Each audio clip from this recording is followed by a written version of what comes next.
Dwayne didn't notice the restraints. He thought he was on the virgin planet promised by the book by Kilgore Trout. Even when he was laid out horizontally by Cyprian Okwinde and Kashjar Miasma, he thought he was standing up. The book had told him that he went swimming in cold water on the virgin planet, that he always yelled something surprising when he climbed out of the icy pool. It was a game. The creator of the universe would try to guess what Dwayne would yell each day, and Dwayne would fool him totally. Here is what Dwayne yelled in the ambulance.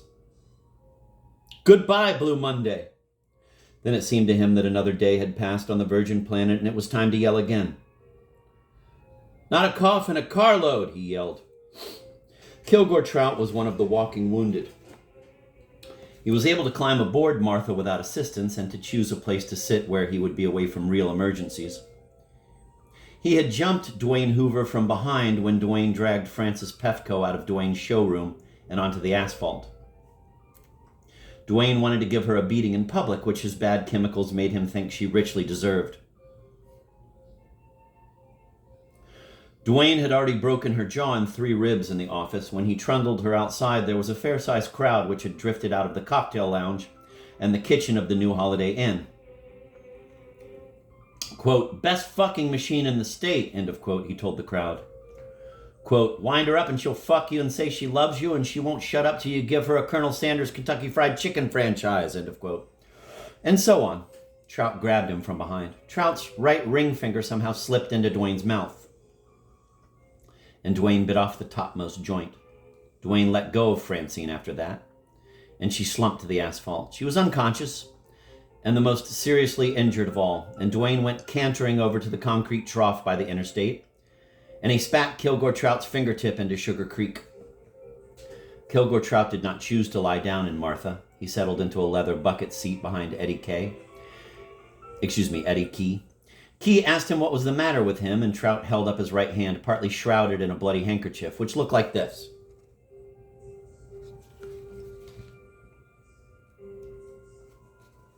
"A slip of the lip can sink a ship," yelled Dwayne.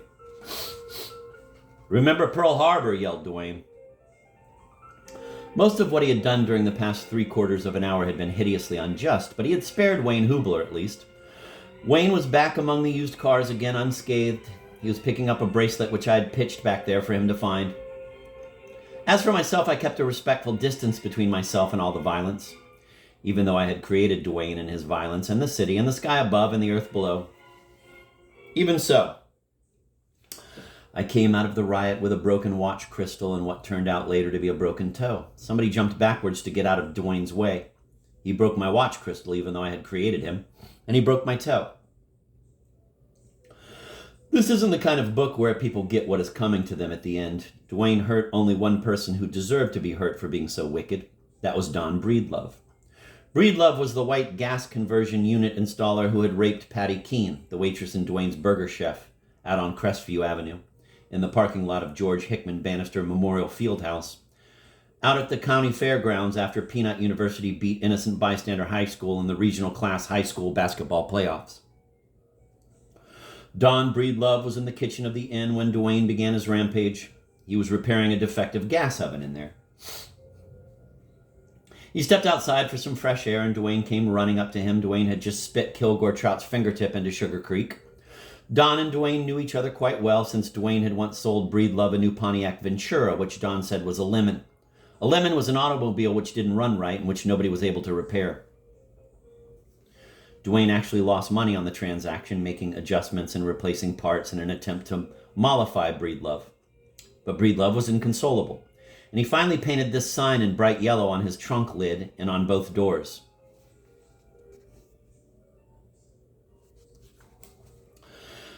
Here was what was really wrong with the car, incidentally. The child of a neighbor of Breedlove had put maple sugar in the gas tank of the Ventura. Maple sugar was a kind of candy made from the blood of trees. So Dwayne Hoover now extended his right hand to Breedlove, and Breedlove, without thinking anything about it, took that hand in his own. They linked up like this.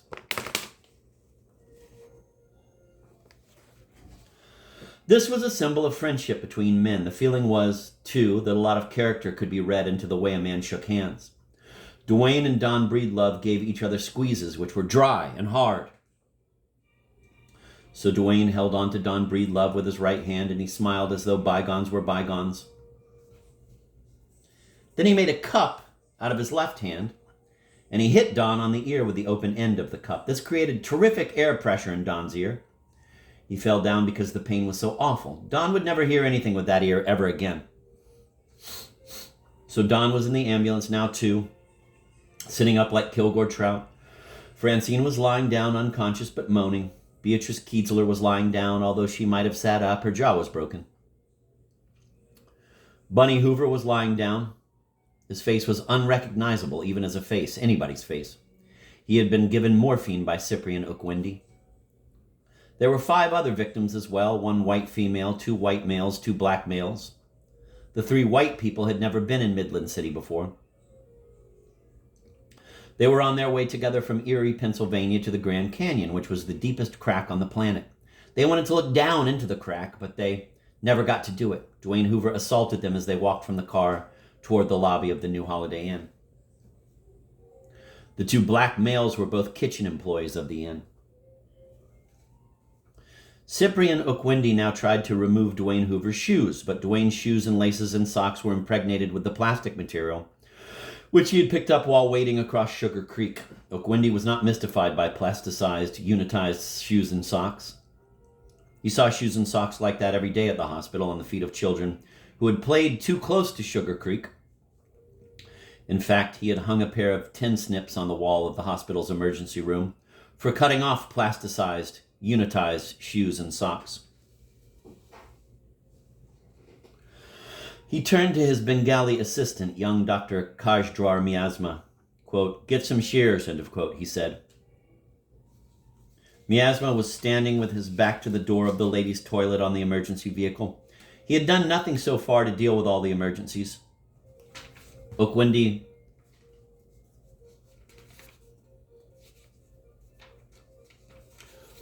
and police and a team from civil defense had done the work so far.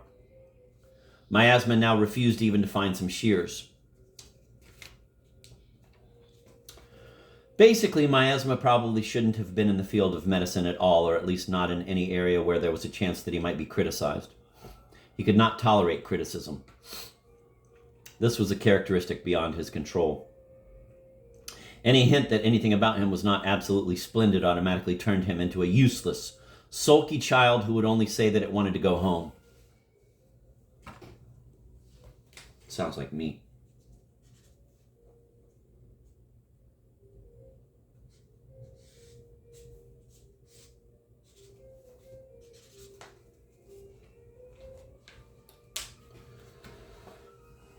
That was what he said when Okwindi told him a second time to find shears. "I want to go home."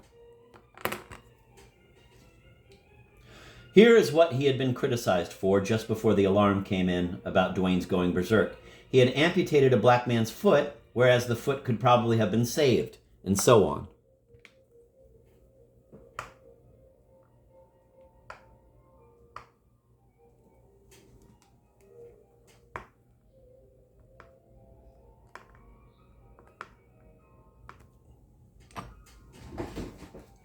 I could go on and on with the intimate details about the various lives of people on the super ambulance, but what good is more information?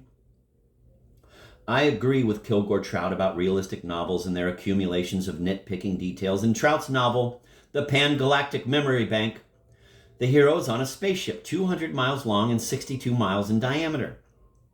He gets a realistic novel out of the branch library in his neighborhood. He reads about 60 pages of it, and then he takes it back. The librarian asks him why he doesn't like it, and he says to her, "I already know about human beings," and so on.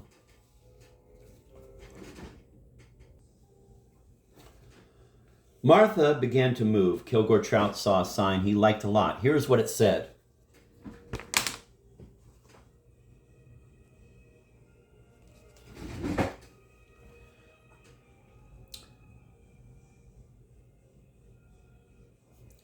And so on. Dwayne Hoover's awareness returned to Earth momentarily. He spoke of opening a health club in Midland City. with rowing machines and stationary bicycles and whirlpool baths and sun lamps and a swimming pool and so on.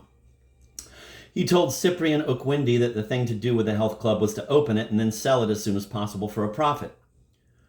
Quote, people get all enthusiastic about getting back in shape or losing some pounds, end of quote, said Duane. Quote, they sign up for the program, but then they lose interest in about a year and they stop coming. That's how people are, end of quote, and so on. Duane wasn't going to open any health club. He wasn't going to open anything ever again. The people he had injured so unjustly would sue him so vengefully that he would be rendered destitute. He would become one more withered balloon of an old man on Midland City's Skid Row, which was the neighborhood of the once fashionable Fairchild Hotel. He would be by no means the only drifter of whom it could be truthfully said, quote, see him? Can you believe it? He doesn't have a doodly squat now, but he used to be fabulously well-to-do, end of quote, and so on. Kilgore Trout now peeled strips and patches of plastic from his burning shins and feet in the ambulance. He had to use his uninjured left hand.